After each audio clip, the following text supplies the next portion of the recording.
पुरानी वीडियो है। अच्छा पुरानी वीडियो है, वो चेयरमैन होने से पहले करते थे। सिर्फ इस तरह से क्रिटिसिज्म यार, ये अब नहीं करते। ये यूट्यूबर रमीज राजा। अच्छा चेयरमैन नहीं। अच्छा चेयरमैन बनने के बाद अब वो कहते हैं कि ऐसे ऐसे आप नेगेटिव नहीं हो सकते।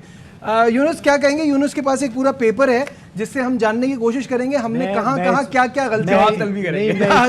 मैं जो है ना ये थोपों का रुख थोड़ा आगे पीछे कर दूं क्योंकि यहाँ सेट पे भी बहुत गर्मा गर्मी हो रही है और बातें जो है बहुत आगे निकल गई है। जी देखिए हम मेरे ख्याल से पिछले मैच में आ जाए थोड़ा सा उस पर डिस्कशन। जी बिल्कुल कर लें कि ठीक है हम हारे हैं, बैक टू बैक 2 मैचेस हारे, लेकिन उस मैच हारने की ना थोड़े से डिटेल में भी हमें जाना चाहिए। हम ये बात करें ना कि बॉलिंग अच्छी नहीं हुई, बैटिंग अच्छी नहीं हुई, फील्डिंग अच्छी नहीं हुई, लेकिन उसमें थोड़ा सा डिटेल में भी जाना चाहिए। देखिए मैं अगर लास्ट मैच की बॉलिंग की बात करूं तो सबसे पहले तो जिम्बाब्वे ने टॉस जीत के जो खुद बैटिंग की है, मेरे ख्याल से वो एक अच्छा माइंड सेट के साथ गए। 2 के रन ज़्यादा नहीं हुए, लेकिन उनकी मैनेजमेंट, उनके कैप्टन ने जो एक प्रेशर टीम थी और जिस तरह लास्ट मैच में हमारे साथ हुआ पाकिस्तान टीम के साथ, उसको उन्हें यूटिलाइज़ किया। और ख़ास तौर पे हमारी टीम में मतलब यही कहा जाता है कि ये चेज़ भी अच्छा नहीं करती, तो उन्होंने बड़ा स्मार्टली दिया। लेकिन अगर मैं बॉलिंग की बात करूँ, देखें पहला ओवर शहनशाह अफरीदी का, फिर उसके बाद दूसरा ओवर नसीम शाह का और फिर तीसरा ओवर वसीम जूनियर का।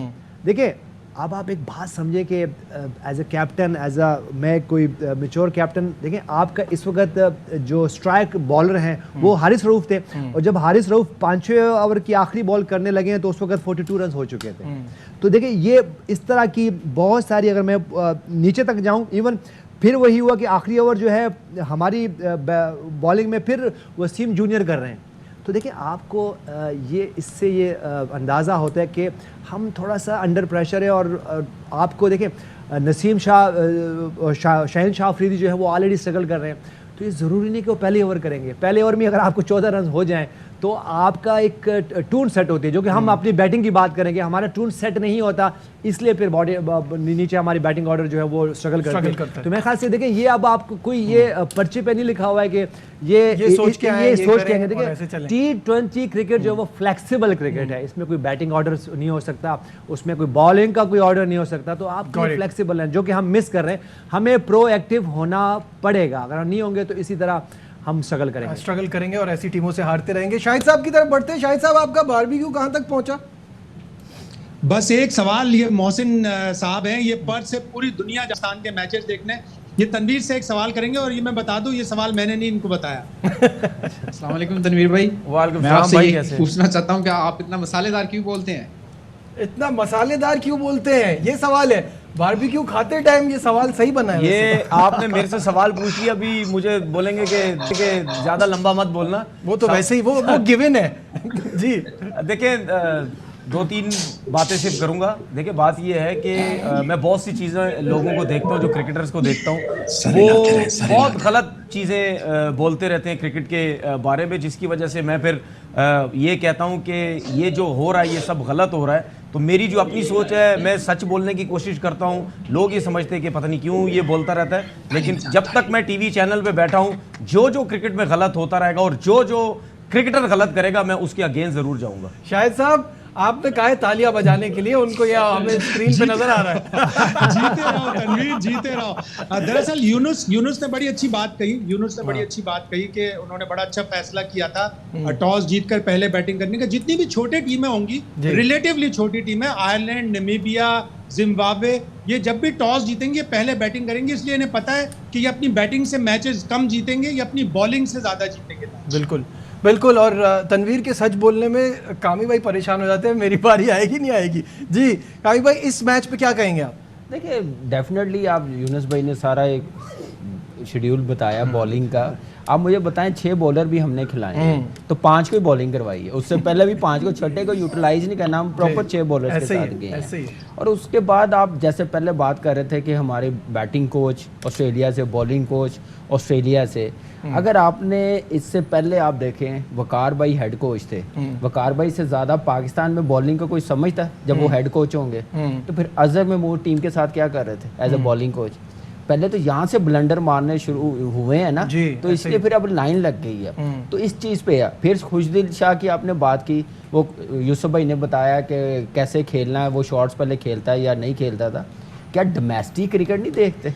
जब सिलेक्शन होती है। ऐसा ही है। क्या हाई परफॉर्मेंस कैंप में ही आके उन्होंने, एकेडमी में आके ही उन्होंने ट्रेनिंग लेनी है? नहीं, वो तो हाई परफॉर्मेंस का भी जिक्र नहीं कर रहे ना, वो तो वहाँ का भी नहीं बता रहे। नहीं, मैं एक बात कर रहा हूँ, अब यूनुस भाई ने कहा ना कि वहाँ पे ट्रेनिंग करते रहे हैं। मैं कहने का मतलब ये है कि आप क्राइटेरिया बनाए डोमेस्टिक क्रिकेट का, आप सिस्टम लेके आए ऑस्ट्रेलिया का, वो पड़ा हुआ आपका सिस्टम ऑस्ट्रेलिया का। हमारी क्रिकेट की प्रोग्रेस देख लें कितनी ऊपर जा रही है। आपका विजन ही सिर्फ ये है कि डोमेस्टिक क्रिकेट को इग्नोर करें, पीएसएल से सिलेक्शन करें, मैच्योर करके ना लाएं। डिपार्टमेंट क्रिकेट से आपको प्लेयर मिल रहे थे, रीजनल क्रिकेट से प्लेयर मिल रहे थे, ये सिस्टम आया, आपको आज ये नौबत आई है कोई मिड ऑर्डर बैट्समैन नहीं मिल रहा। नहीं मिल रहा, उस बिल्कुल वक्त ऐसा ही है। यूनुस भाई हमारे से पहले हैं, हमारे से बाद कितने प्लेयर्स आए हैं, हर सीजन में 5 से 6 प्लेयर हर नंबर के प्लेयर रेडी होते थे, जगह नहीं बनती थी उनको खेलने के लिए। अब प्लेयर ढूंढे जा रहे हैं कि कोई आगे सेट हो जाए। अब 27 मैच हो गए हैं, कोई जगह नहीं पक्की कर रहा, तो ये किसका फेलियर है? उनका फेलियर है जिन जो पहले कोच रहे हैं या फिर चीफ सिलेक्टर बन गए हैं, हाई परफॉर्मेंस कैंप के हेड बने हुए हैं, वो कह रहे हैं हमारे पास 20 फास्ट बॉलर, ये चीज़ें आ गई हैं। कहाँ नज़र आ रही है? कोई नज़र आ रही है? कोई क्रिकेट की प्रोग्रेस नज़र आ रही है? क्लब क्रिकेट आपकी ख़त्म हो गई, स्कूल क्रिकेट ख़त्म हो गई है, तो ये चेयरमैन साहब को नज़र नहीं आता। अब देखना पड़ेगा मेरे ख्याल से। शोएब इसमें कुछ ऐड करना चाह रहे हैं? फिर हम शायद करना चाह रहा, मैं कामरान की तस्दीक करना चाह रहा हूँ, अगर कामरान बुरा ना मनाए। ऐसा नहीं है कि ये खिलाड़ी ढूंढ रहे हैं, खिलाड़ी पड़े हुए हैं। ऐसा नहीं है कि सिर्फ पीएसएल की परफॉर्मेंसेस पे नवाज रहे हैं, पीएसएल में परफॉर्म करने वालों को भी नहीं ले रहे। उमर अकमल इनके भाई हैं और उनकी परफॉर्मेंस भी सबके सामने। लेकिन मैं यहाँ एक पॉइंट जो सुबह से आप लगे हुए हैं प्रोफेशनल है तो बहुत है आप, उस पे मैं शेर। एक बात करना चाह रहा हूँ कि प्रोफेशनलिज्म, यार देखिए हमारे अपने खिलाड़ियों का भी एक मसला है। जुलाई के तीसरे वीक में शाहीन शाह अफरीदी अनफिट होते हैं, इंजरी से 2-4 होते हैं। उसके बाद वो पूरे एशिया कप टीम के साथ बैठे रहते हैं, उससे पहले पूरी हॉलैंड की सीरीज टीम के साथ बैठे रहते हैं। उसके बाद वो इंग्लैंड जाके रिहैब करते हैं और रिहैब के बाद 16 अक्टूबर को वो कहते हैं कि हम फिट हो गए हैं, हालांकि फिट अभी तक नहीं है। तो ये बताएं कि ये जुलाई से लेके और एंड ऑफ अगस्त तक, सही है, एक ये महीना 15 वो दिन, 1.5 महीना शाहीन शाह अफरीदी टीम के साथ जाते रहे। कहाँ है प्रोफेशनलिज्म? कहाँ आपके बोर्ड का प्रोफेशनलिज्म? कहाँ शाहीन अफरीदी का खुद का?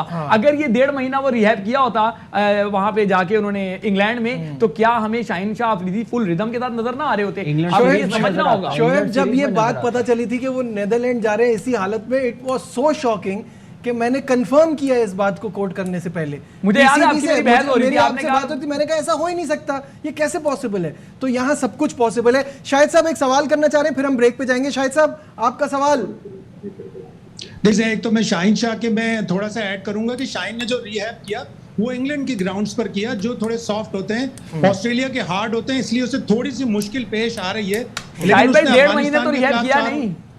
उसने 4 ओवर अफगानिस्तान के खिलाफ किए और 4 ओवर पूरे इंडिया के खिलाफ किए। तो ऐसा नहीं है कि वो 100% फिट नहीं है, वो फिट है, लेकिन उसको मैच रिदम नहीं है। अच्छा, मेरा यूनुस से एक सवाल है, कि यूनुस, आप कई दफा ऑस्ट्रेलिया के दौरों पर गए, हम कोशिश कर रहे हैं कि हम ऑस्ट्रेलिया की कंडीशंस रेप्लिकेट करें पाकिस्तान में, कि जी ड्रॉप इन पेच ऑस्ट्रेलिया से मिट्टी मंगवा लें। लेकिन क्या ये बेहतर नहीं होगा कि हम अपने प्लेयर्स, जूनियर प्लेयर्स ए टीम में भेजें, और ऑस्ट्रेलिया में जब तक वो खेलेंगे नहीं, उनको ये प्रैक्टिस नहीं आएगी कि ऑस्ट्रेलिया में कैसे खेला जाता है? ठीक है, ये जवाब हम यूनुस से लेंगे after short break. Stay with us.